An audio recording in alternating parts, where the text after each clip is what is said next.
There's lots of massive anti-inflammatory reasons why running is incredibly good for you. It's really good for your cardiovascular system. It's really good for your brain health because the blood flow.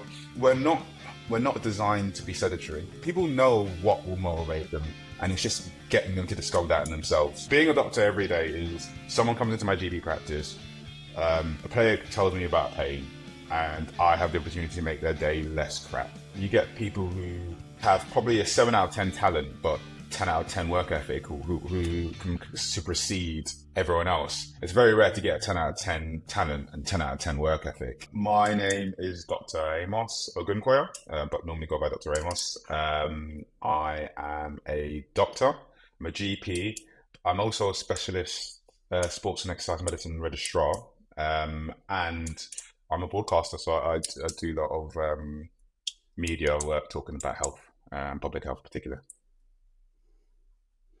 I think let's start with how you got on to kind of this journey of where you are now. Where did that all begin? Where did the interest in medicine begin? Oh God. Really young, but to be fair, I didn't realize I could do it. It's one of those things that it's really strange to say, it kind of snuck up on me a little bit. Like, you go for school, you get your grades, and you're like, oh right, yeah, I'm gonna be a doctor. But for me, I'm not one of those people that decided when I was 5. I think I probably about GCSE time,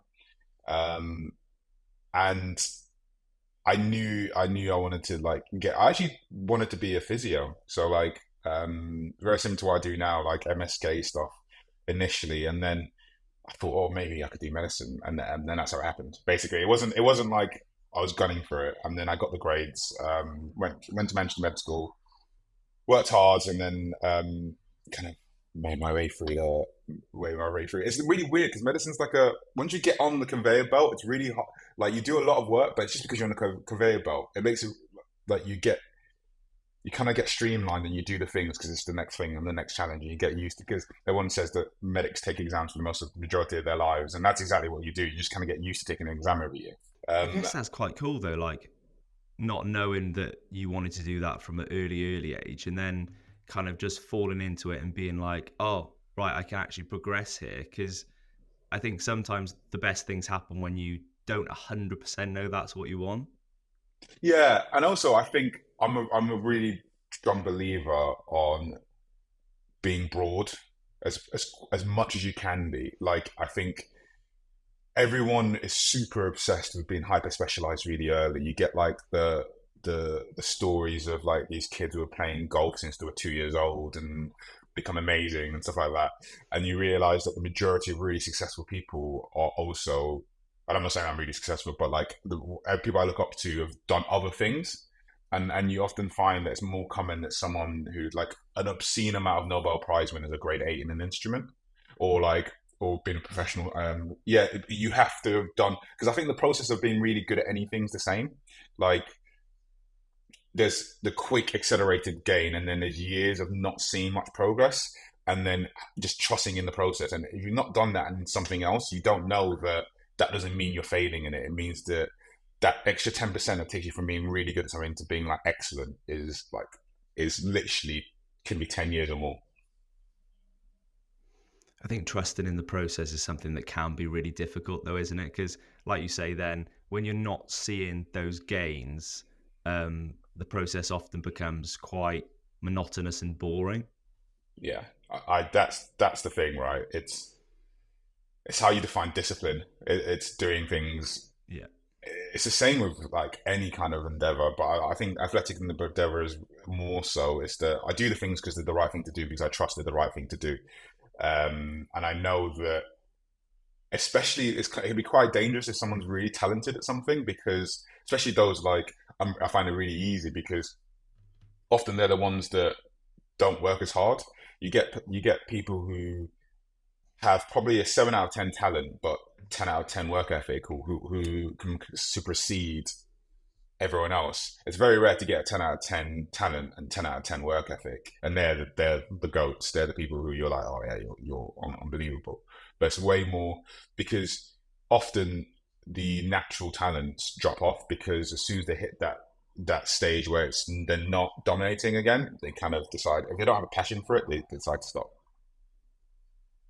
I think you see that right through life as well, don't you? Like I can think back to my just early school years, and you know those people that kind of go through school and then high school and then maybe even uni to an extent, and actually Mhm. don't have to do much work, like don't really have to think about it. And it's the same with sport as well, isn't it? You've got the people that are amazing youth sport players, and then Yeah. just kind of because it's come so easy and so natural to them at that point, maybe don't make it to the next level because they don't quite understand the work that it involves to take that next jump. Do you know what I mean? Yeah. Yeah. And I had this conversation. I actually know I had the conversation the other day with one of the players is that the biggest predictor of whether someone's going to be a Premier League or football player or be a Major League Baseball star is whether their father has done it. That's always a consistent story because that person knows that the genetic component of that is there, but also the education and understanding that there's a period of time where you might not be as good as you think you could be, and then you have to keep working. And it's actually so important to have mentors, having people to look up to, having people that have done it before, having people that have experienced what you're experiencing. And I think that for me is one of the most incredible things. Like you have to seek out your mentors, because you almost have to scaffold. You get to some point and you have to scaffold yourself through what you're doing because often there's not enough people that have, if you keep improving, there's not enough people that have done what you've done to have like Yeah. an eclectic taste. The pyramid gets smaller and smaller, so you have to choose. Maybe from different sports, maybe from different endeavors. Going, well, this piano player did this to become more efficient. I need to try and do that, and I think that's part of the process. That's really interesting. I've never heard of that term, like scaffold your way through it. But yeah, for somebody like yourself, even you've got the broadcasting side, which I'm sure you look at certain people, and then you've got Yeah, the professional side of being at yeah, a professional sporting team, and then you've got kind of the professional side where you're still wanting to progress through medicine. So you've kind of got all these yeah, different things, and it's about building those little scaffolds, I guess, next to each other to get to a point where nobody else has been because that's your own personal journey. yeah. And I also think that I'm really like it does sound like I do there's a lot there, and when you say it like that, I'm like, oh, there is a lot. It Yeah. can feel overwhelming. I think for me, it's someone said to me, one of my mentors said to me that you should have a mission statement because if you have a mission statement, saying yes or no to things becomes easy because you know if it aligns with that goal. And mine has always been to be an advocate for health inequalities. That's essentially the strand and everything ties into. So when it comes to elite sport, I'm all about increasing access to grassroots sports and exercise. When it comes to health, I'm talking about I care a lot about health outcomes for people who don't believe health is for them. And when it comes to broadcasting style, I believe that people should have trustworthy medical information available. So like it makes it easier to say no to things I don't believe in. So like if there's things that I don't think align with that goal, then I just would say no and I won't do it. And that's, I mean, mate, that's such a good way of looking at it, particularly when you're at your level and, you're going to get offers left, right, and center, aren't you, for certain things. And to have that as a kind of a mission statement and something you look towards, it makes saying no easier, I'd imagine, because saying no sometimes is incredibly difficult, isn't it? Yeah, and it trying to do it authentically, trying to do what you want to do authentically, and Yeah. I kind of see where it is difficult sometimes when obviously the broadcasting side, the TV side, like that can take over, and you can kind of get lost in the source, or get lost in the. Sorry, I lost my train of thought. I used the word I like the source in sauce, man. podcast. I like the Yeah, sauce. yeah, yeah, yeah. Get lost in the source, but sometimes you can get lost in that whole what's going on and the noise and stuff like that. Because especially with notoriety, because notoriety can become addictive, and that's why people sometimes when that dwindles prefer infamy because you just want to keep yourself in the public eye because it can be the dopamine hit of being oh my god I've done this show, I've done this, and then having that mission statement really grounds you, because you kind of realize a lot of it is pointless. Like, like I know that sounds really weird, because you just want to be able to. If it doesn't really align to that, it doesn't make sense. Just that makes sense. No, it doesn't. I'm trying to make sense in a way that's coherent. I think if it doesn't line up with what I believe is what I'm supposed to be doing, which is no one becomes a doctor because they want to self-aggrandize. I don't believe, or like they do that because they want to help people and they want to help people in a specific way. And you use your experiences because often that's what makes you a better doctor. Like I know that Yeah. there are medics who, and I'm included, who have had mental health issues. So I speak to people who have mental health issues in a different way because I know what it feels like, and there's an empathy there. And I think that drawing on your own experiences and scaffolding your way through means that you end up more likely in an outcome that you are content with. Because I think sometimes people think the outcome is what guarantees success, whereas I think that the character that you build is probably the only measure of success that you can have. So if I can, like, I might never do any more media, I might get struck off, but if I can try and work towards improving people's health inequalities in an authentic way and build my character around that, then that to me is success. Yeah, I love that message. The character you build is kind of what you look at success to be. That's, I mean, it's something that everybody can apply to every single part of their life, whatever their job is and whatever their kind of whatever their own mission statement is, I guess. We mentioned briefly Luton, and I might just Mm-hmm. want to talk on that in terms of that relationship. Like how did that first kind of begin? What do you do at Luton for people that don't know, and what does Oh, right. that involve? Because saying you're a club doctor, I guess It's a big, yeah, people it's a don't really different, know what that is. so you know, it's a weird, it's a weird space because we kind of all know each other. So I mean, I've always loved sport. I was, I think, good at them when I was younger. Still do them, and I love being active.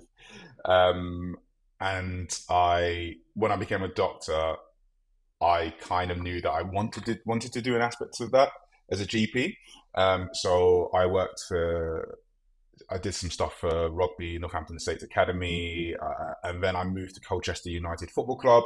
It didn't you don't the way it works usually you tend to build yourself up, and I did a lot of Of course, like yeah. age group rugby, and then Colchester, and then from Colchester the Luton job came up and I applied for it, um, and I was really lucky enough to get it, and yeah, it's a really great club.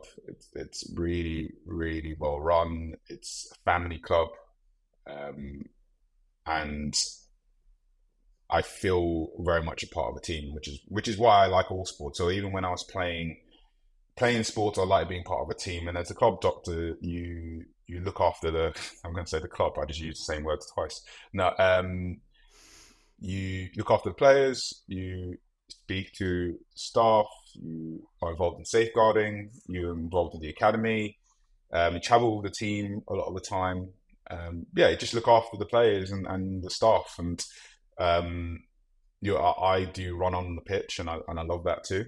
Um, it's high adrenaline sometimes, um, Yeah. and it's different medicine. It's different medicine. It's not. I do hospital work as well. So because I'm a registrar, I do probably 2 or 3 days a week in hospital, maybe in A&E, maybe exercise testing, um, and so it's a contrast. It's a very different contrast. Yeah, and I guess when you were starting out, probably not a contrast that you ever thought was going to happen. Again, like we said at the start of this conversation, kind of a better way of falling into it, right? Because you've still got this element of sports that you've always loved by the sound of things, and you've Mhm. also got this other passion, which is, as we said, kind of your mission statement and equality and helping people to get into sport, but also the medicine side of things. It's nice that you've kind of got those two strands flowing that kind of flow adjacent to each other, if that makes sense. They're kind of the same, but they're very different at the same time. Yeah, yeah, and sport unites people. I spoke to Lisa Nandy Yeah, man. a few weeks ago, and that's her brief. And you, you people really, do you know what? It's really weird for me because I spend a lot of time with players now, and I have done, and I forget how much they're worshipped, like genuinely, because how much kids look up to them, how much you don't realize that until you're around them, and you're walking, and then this kid's taking pictures with them, but they have such an influence in the outcomes, and their habits are watched by thousands, if not millions, of kids. Um, and that's important because it is really important for, not at a professional level, but the kids playing Sunday league football, to play that consistently and enjoy it, Yeah. um, and creating spaces for athletic performance, and doing it even if you're not the best at it, because it's good for you and it's important for your mental health and well-being. So much about getting on with people you learn in team sports. So much about camaraderie and friendship you learn by being around people and working towards a common goal together. And that's a benefit in character.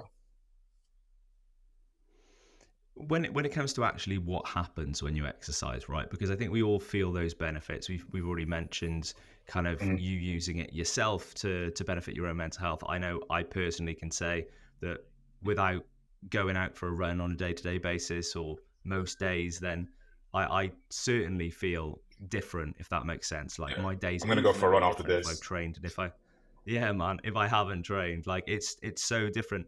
We feel that on a kind of surface level, but what's Mm-hmm. happening on a physiological level? Why does exercise make us feel good?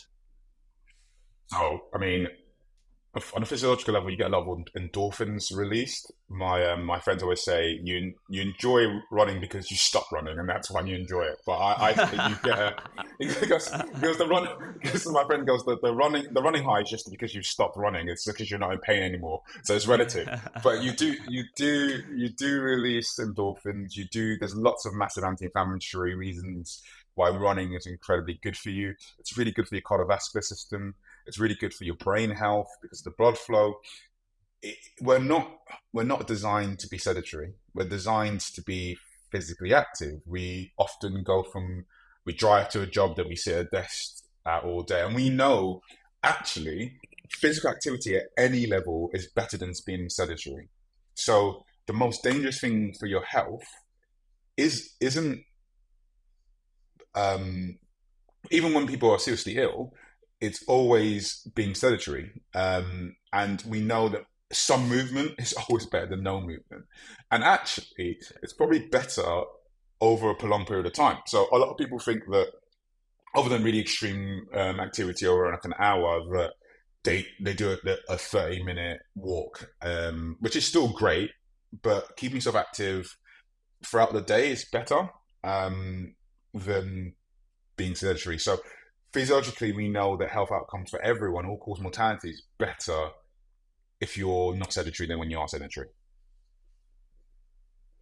So I guess it's like putting little things into your day. If you're at a desk all day, for example, you're getting up every hour or so and just going for a little walk, or you're not maybe always just thinking I'm going to get this 1/2 an hour in every single day. You're thinking more about that movement over time, if that makes sense. Yeah, the small things, because Yeah. there's a lot of like exercise and organized sporting events and organized I'm going to exercise, but there's a lot of small things that we can be doing on a daily basis. So like getting off from your desk for a minute and stretching. And I think there is a bridge there, because everyone thinks, and this is why I decided to go back into sports and exercise medicine, because there is a lag.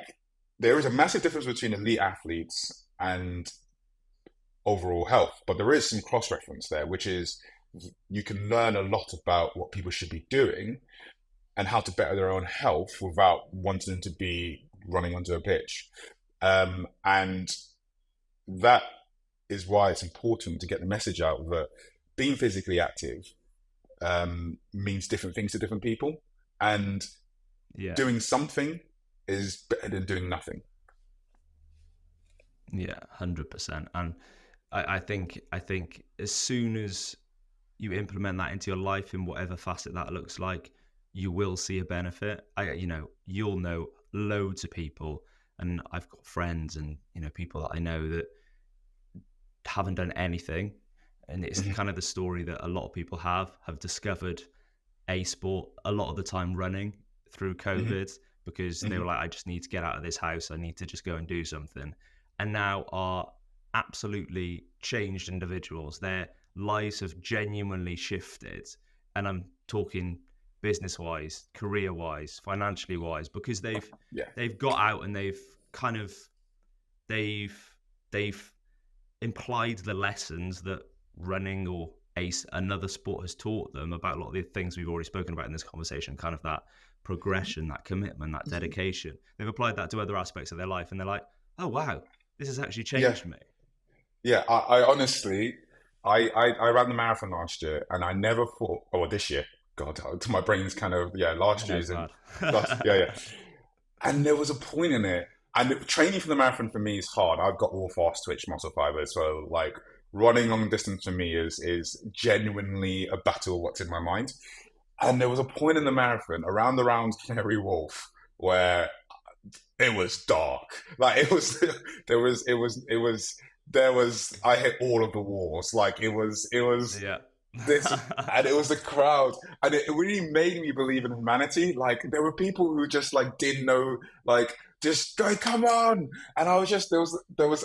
I learned a lot more about humanity in that marathon than I've learned from like a lot of clinics, just because people could identify that I was struggling, and they were cheering. Like it was incredible, and I think you're so right, and there's so many lessons that you can learn from your own personal journey of being active, because it's essentially, I know it's a trademark, or it's just a cliche a little bit that people always say, "Oh, it's you versus you," but honestly, some days, especially when I've had low mood, like really like this depression, my win has been that going, I'm going to do a 20-minute run or 10-minute run, and just do it. Does that make sense? And it's just that process for me, and that's my personal journey. But it could be just getting up and walking to the shops for a lot of people, and I think that's why it's so incredible. And you can learn a lot about yourself from that, and I think that's why it's important to talk about it and get people moving, because it's not just I'm always going to come from the doctor side of things. Like, you're going to live longer and have a healthier life, but you're going to know more about yourself. You're going to learn that when things are uncomfortable, that you're happy to keep going because it's important to you. And whether the initial motivation is, you don't keep doing it if it's not about yourself. Eventually, like, you can have an extrinsic motivator that I want to get ready for my wedding or fit into some clothes and stuff like that, but after a while it's because you want to make sure that you feel okay and show up for yourself. And it's about living longer, having a healthier life, like you said. But when you're in that life, enjoying that life, right? I think that's a huge Yeah. part of it. It's that sort of like, you've got to enjoy the time that you're here, because, not being too overly morbid, but we're not going to be here forever. And like, if we can enjoy it more, and if we can implement something that's going to help us enjoy it more, it feels like maybe we should be doing that. It's incredible. Yeah, that's exactly it. Like, I stopped saying that I have to do a run. I started saying I get to do a run. Like, it's a very subtle change. It's a celebration of what my body can do today.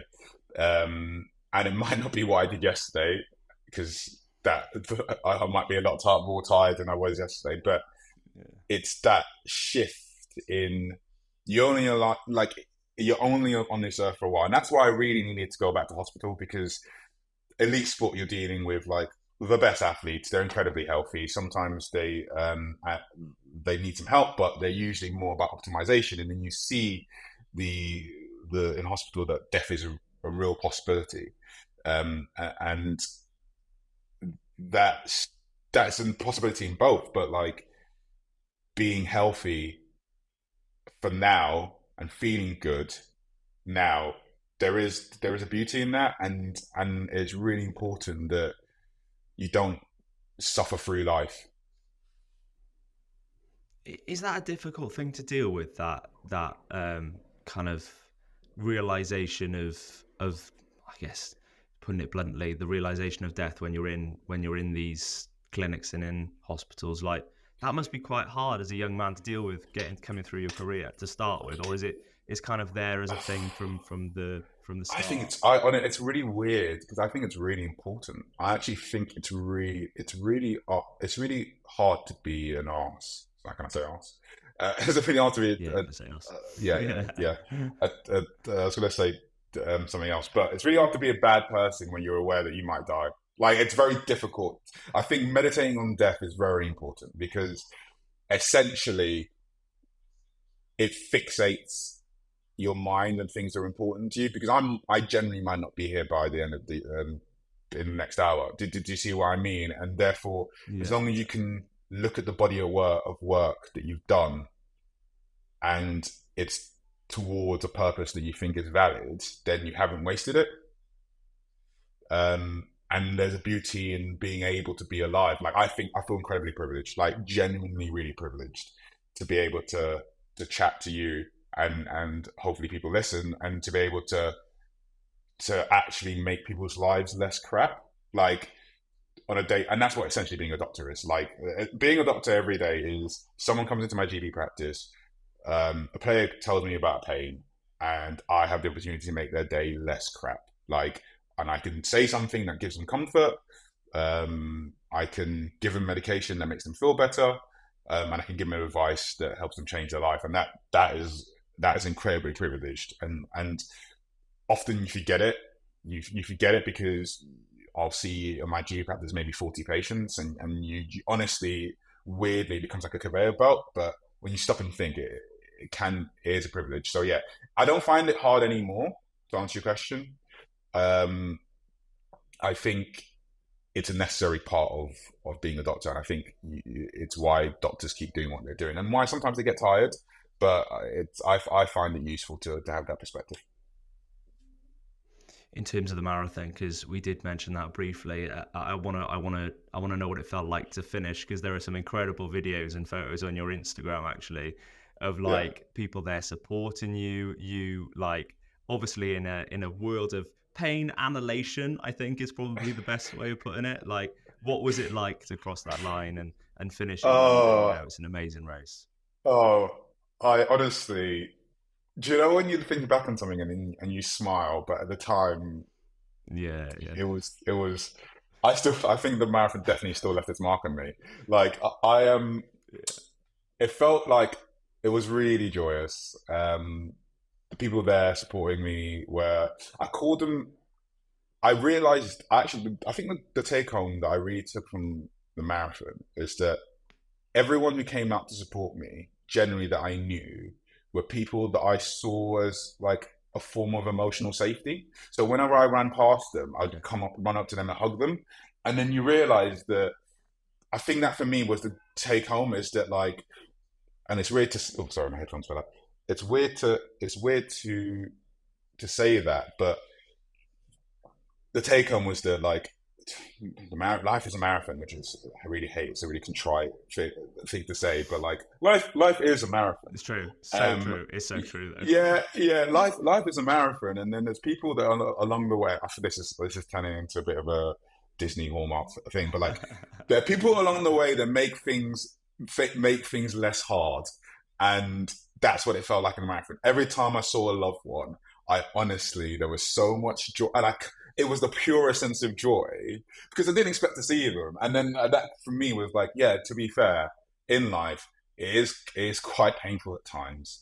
It's quite hard, and sometimes when you're in Canary Wharf and you're contemplating that stuffing, there are random people who are very kind to you, and that's amazing, and it'll get you through. And then sometimes you see your loved one, and they give you a big hug, and it makes it less crappy for a good 20 seconds before it becomes crappy again. But you finish it, and that's fine.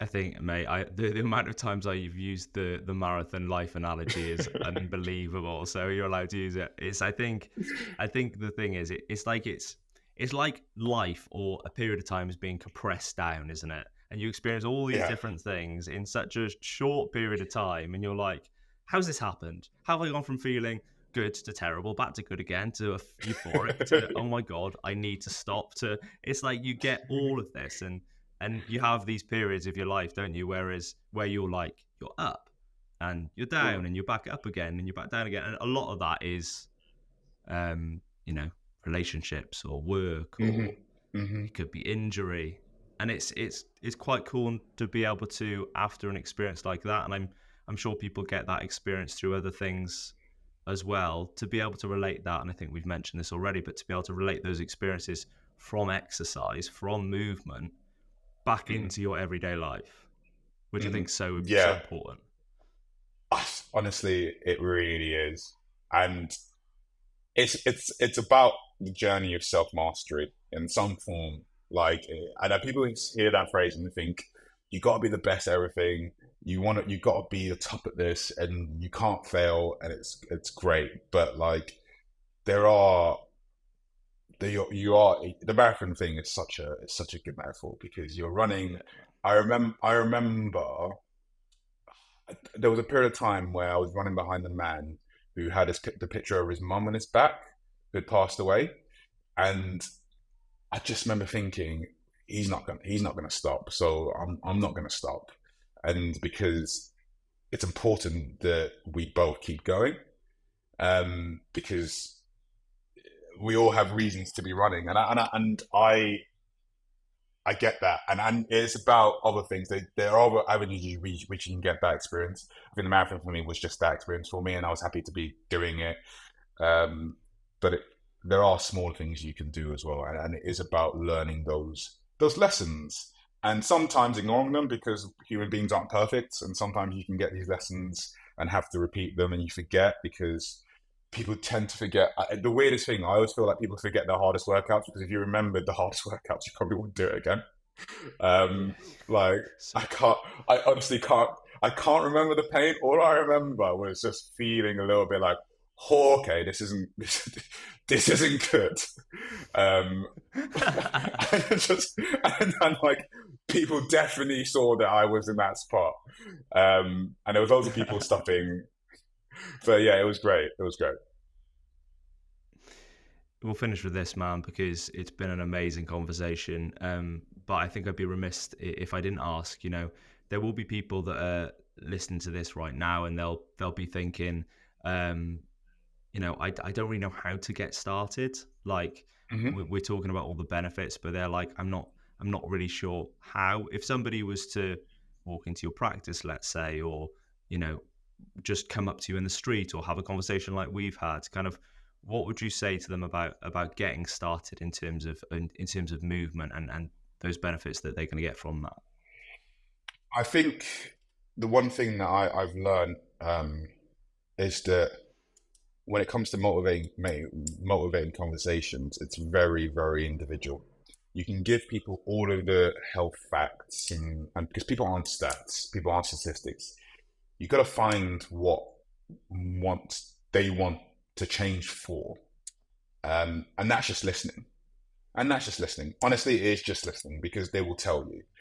The amount of times that I've heard a man in his 40s who's got young children say, "Oh, yeah, I probably need to stop smoking," and they'll tell me, and I'll be like, "Yeah, I'm worried about my son," and you go, "Okay," and then people know what will motivate them. And it's just getting them to discover that in themselves.